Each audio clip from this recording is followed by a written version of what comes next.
I'm Jim Collison and live from our virtual studios around the world, or at least here in the state of Nebraska. This is Gallup's Theme Thursday, Season 6, recorded on August 20th, 2020.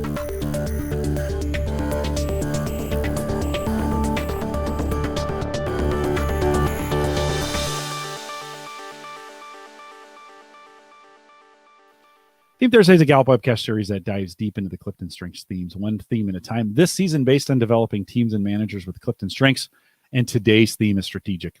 If you're listening live, join us in the chat room. There's actually a link right above me there. You can jump in the chat room, let us know where you're listening from. That's always the tradition when we come out here. Or if you have questions after the fact, you can send us an email, coaching@gallup.com. Don't forget on YouTube, subscribe to us. Hit the like button while you're down there. It's always kind of nice to get those.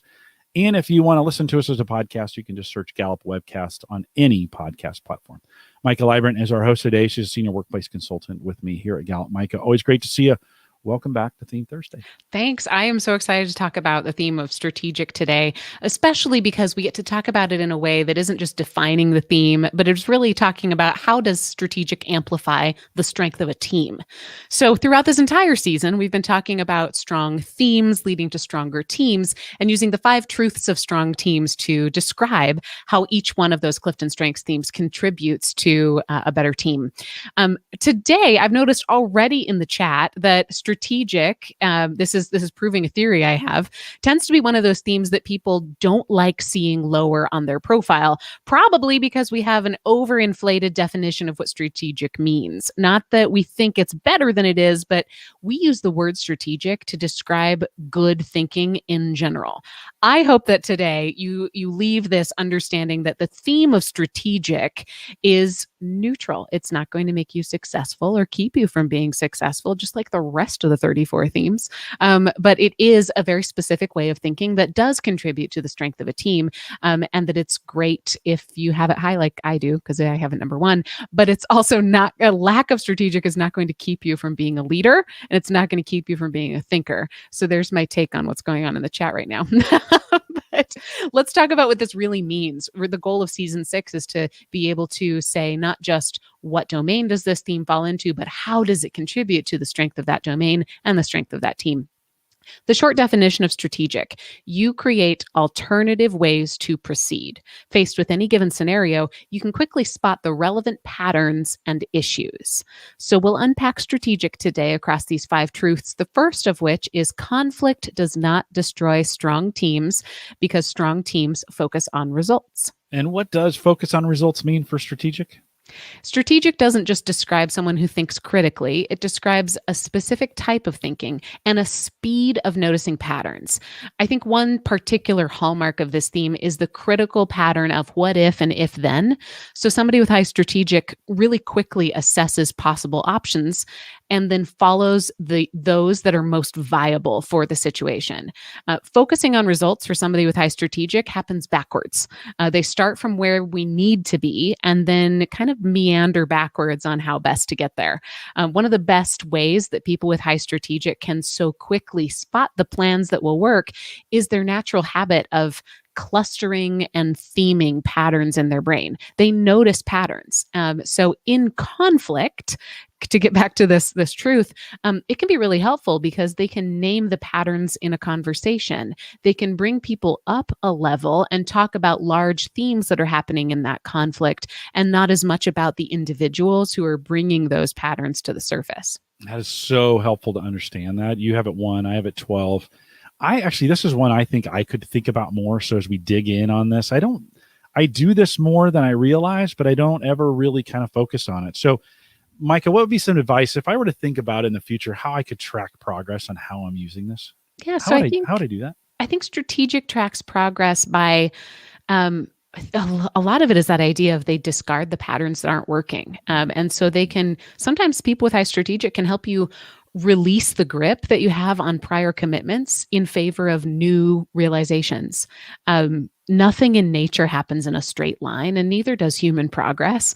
So, to track how we're progressing, strategic is most excited by first revisiting the end goal and then making necessary adjustments in order to get there. And it might be a little bit more of a winding pathway than the original plan suggested. Maybe that original plan does still work, but maybe in their own tracking of progress, someone with strategic finds ways to sort of readjust or tap on the edges and discard those that are no longer aligning and then move forward through tweaks. Yeah, you do this in our relationship where we'll go through a bunch of ideas. And to me, they're just ideas. And you're always kind of thinking like, okay, how can we take max out of this? How can we get the best out of it? What's the best idea? How does this move forward? And it's magic in our relationship, the way it works. And you really get us on the right track with that. Thanks, friend. Let's look at truth number 2. Number 2 is strong teams prioritize what's best for the organization and then move forward. So how does someone, and you got it number 1, how does someone with strategic focus on the larger goal rather just than on their own? When that goal can be something that they have a say in designing, or if they have some intellectual space to consider the best way to go about the goal, that's going to be most inspiring. Even if they're not directly involved, invite the person with strategic to talk about the narrative, the storyboard, the map of how your organization is getting to where they're going. It could be as simple as saying, hey, what are 2 things you like about how our organization is navigating this current challenge? Or what theme or pattern do you notice that's really working for our team? Strategic kind of likes to, sometimes we describe it as going up to that 40,000 foot view. Sometimes it's also just about like opening a plan up and being able to look at those patterns that lead to the plan. And so to invite strategic to focus on that for an organization-wide plan, that's how you really hook them. They speak the language of pattern. So invite them in that way. And what inspires Micah, strategic, to take action? Stop. It is a great theme, but they're all You great. did write this, by the way. I can hear you through the whole thing. It's so great. It is hard. It's, all of Theme Thursday, the ones that are most difficult for me to describe are the ones that I have. But that's super great. Yeah. So how does strategic take action? I think getting to deconstruct an idea and rebuild it by noticing what's worked. And having permission to get rid of what doesn't. Sometimes with high strategic, you can just give that person a whiteboard, either physically or intellectually, and the means to depict that big picture. So I think here's some great enablers of big picture vision. It's explicit awareness of rules that cannot be broken. Knowing the reason behind the plan, or clarity on the why, is often what we talk about. People who can serve as thought partners and also spot patterns. Freedom to ask questions that may on the surface seem kind of unrelated. Really understand that person with strategic isn't, they're not wandering too far. They're just exploring patterns and consequences. And trust. If you're working with somebody with high strategic and you want them to take action, you may need to release that need to show your work, because oftentimes the detail of describing how you go there won't be as visible to someone with strategic as the big picture milestones are of where we're going. Some great insight. If you didn't really hear all those, go back and go back in this video and listen to them again. Let's look at truth number 3. Number 3, I love. It's that your personal lives deserve as much commitment as your work life, and okay, that is I'm interested in this. How does this play out in someone's personal life? Because again, we think oftentimes in a work setting, strategic fits in really, really well. What's this look like in someone's personal life? They probably look very flexible. It's not because strategic equals flexibility or adaptability as a capital A with a theme. It's because people with high strategic have already pre-thought through alternative ways to proceed.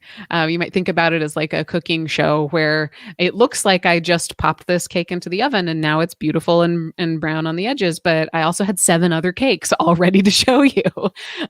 So because of that kind of pre-baked flexibility. People with high strategic might be the ringleader or the go-to person for events or parties or projects.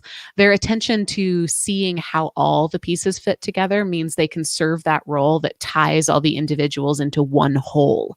They pick up on clues that you didn't know were clues, from solving mystery novels to watching movie trailers to predicting big decisions that other people end up making. Someone with strategic is always noticing the parts that add up to a plan. A manager that might be clued into this, what kind of questions could they ask that would help draw this out? When do you do your best thinking? What patterns are you noticing coming to life? If you had to choose a theme for this year, what would it be? What's your favorite part of executing on a project? Who makes a great thought partner? If you had to pivot quickly, what would your plan B be for your life right now? Or if you were looking down on yourself from above, what would you notice is the big picture? By the way, in each podcast, we have those questions. You might want to go back and make sure you're capturing those for your managers. Let's look at truth number 4. Strong teams embrace diversity. Gallup has a lot of really great research on diversity and inclusion and equity. Having a team made up of diverse CliftonStrengths themes does not equal having a diverse team. But this goes bigger. This helps us understand the real truth of the team is that when we all come from different places, we make stronger decisions and we have a better product. Specifically for this truth, what we're going to use it to explore is, what does strategic bring that the other 33 themes might not? And what kind of terms, a diversity of terms might we have for it? Yeah, you could call someone with strategic conceptual, thematic, a quick thinker, consequence-oriented, insightful, creative, or courageous. We could spend a whole show on that word, consequence-oriented. I like that. I made that up. Does it make sense? I like it. Yeah. Yeah. No, it's got some discussion behind it. Yeah. What unique perspective does strategic bring to a team? They can pick up on what's actually happening, not just what we planned on doing, and they can adjust based on the patterns that they're noticing right now in reality. And I think that's because, again, they're not quite so married to what the plan originally was, but they are picking up on those patterns as they're happening. They can ask questions that rock your team past their normal standard way of behaving because of that consequence piece and the what if nature of strategic.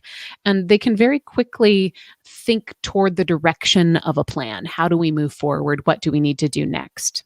What about truth number 5? Number 5, strong teams are magnets for talent. Another way to spot a strong team is to look for the one everyone wants to be a part of. And what will others be attracted to in strategic? They notice patterns, which add up to themes, which string through stories. And when this is applied to people, it means they remember things about you. And I think that can feel really special. In a long way of helping people feel seen, heard, and appreciated. Oftentimes I get asked, how do strategic thinking themes build relationships? Well, think about a coach or a friend or just anybody who remembers some patterns in your life and can bring them up. It might feel to you like love or compassion when it comes from strategic, like just it comes from a cerebral place of pattern recognition.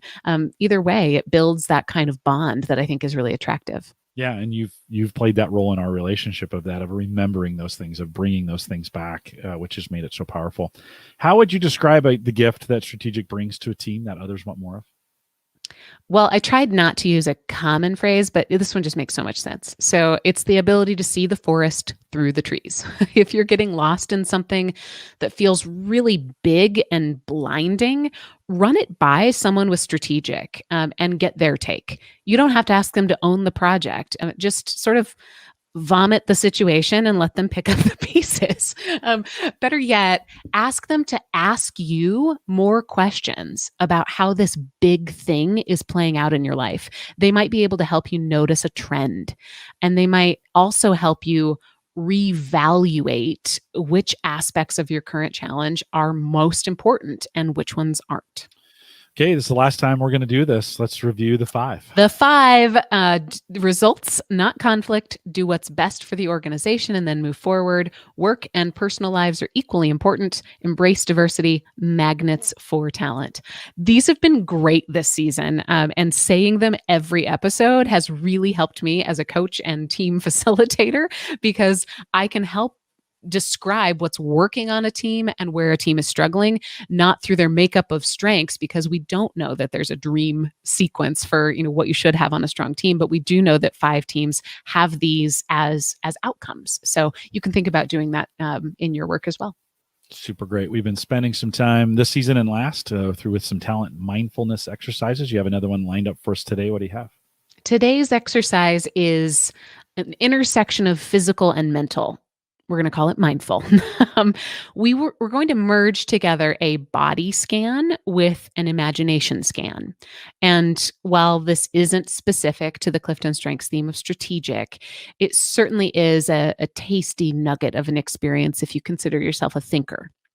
So let's give it a try. It's short, and if it makes a difference for you, it's vastly better than other ways you're going to spend the next 5 minutes. So let's give it a go and lean into the possibility that this mindfulness exercise might be the moment your life changes. We're going to start with actively releasing any other responsibility you have for the next 5 minutes. If that means you're driving right now, you'll still get something out of it, but it's probably better for this one if you pause and play this once you've parked, or at least stop focusing on traffic or running heavy machinery. I invite you to close your eyes if that's available to you. Take a deep breath in, and as you exhale, imagine scanning down your body, starting at the crown of your head. Continue to breathe, and with each exhale, scan down further, paying close attention to areas where you're holding tension. Anytime you scan over a part of your physical body where you're carrying more tension than is serving you, make a point to release it. Scan down, becoming aware of your eyes, your cheeks, your jaw. Release any tension you notice in your neck, your shoulders, your upper arms, chest, ribs, elbows. Notice anywhere that your body is sending you alert signals as you continue to scan down. Your forearms and wrists, your fingers, your belly, hips, the big muscles of the tops of your legs, your knees, calves, and shins, your ankles. With one more exhale, scan your feet all the way to your toes, and imagine this scan releasing out the tips of your cute little toes.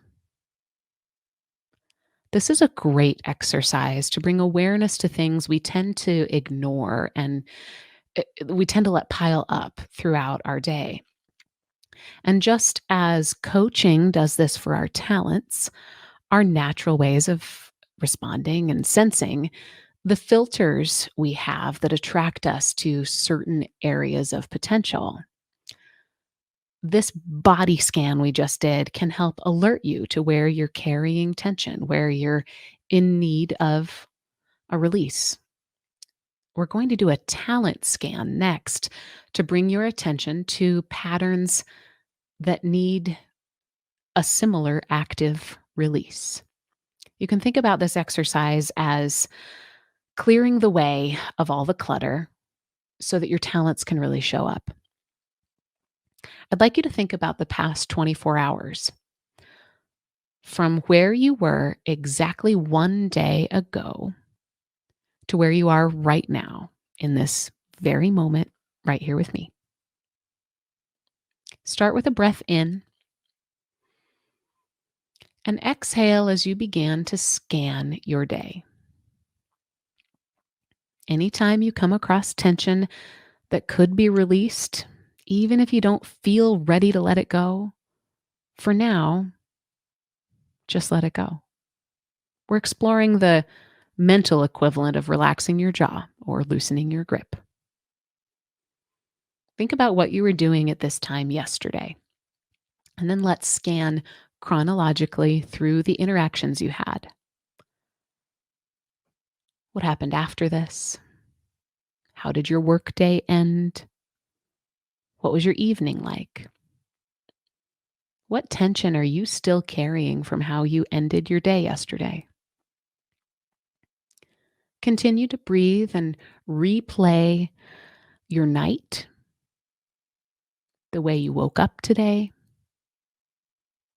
What are you still gripping or holding that you could release from this morning? What tension are you reminded of as you scan all the way up to pushing play on this podcast? If you feel like that activity just forced you to collect more tense moments from your day than you did from your body, let that be a thank you from your spirit for cleaning out the tension that isn't serving you. A good sweep of what we're carrying that isn't helpful to us, it's like dusting off the extra, clearing out the cobwebs, or taking the glasses off of your face and giving them a good polish. Once we release our grip on that tension that is not worth our attention, we make space for our talents to see the situation more clearly. Our best selves are not going to be found spinning around tension. But if you don't make space for your talent to breathe, no one else will do it for you. I invite you to go throughout the rest of your day with the reminder that you can always refresh, that the inertia of today does not have to dictate the direction you go tomorrow, and that maybe it just takes a second and a couple deep breaths. That's your talent mindfulness for today.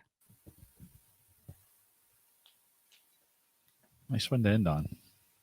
Are you going to do one 2 weeks? We'll kind of wrap strategic thinking. Will we do one there? I don't think we do this. Maybe I don't remember if we did. I don't think we do on the domain wraps. We did on a couple of the domain introductions. I don't think we do. That might be our last talent mindfulness for the season. For 2020 indeed. Well, with that, we'll remind everyone to take full advantages of all the resources we have available now in Gallup Access. Head out to gallup.com/CliftonStrengths, kind of the easiest way to get into Access, and takes you right to your strengths dashboard.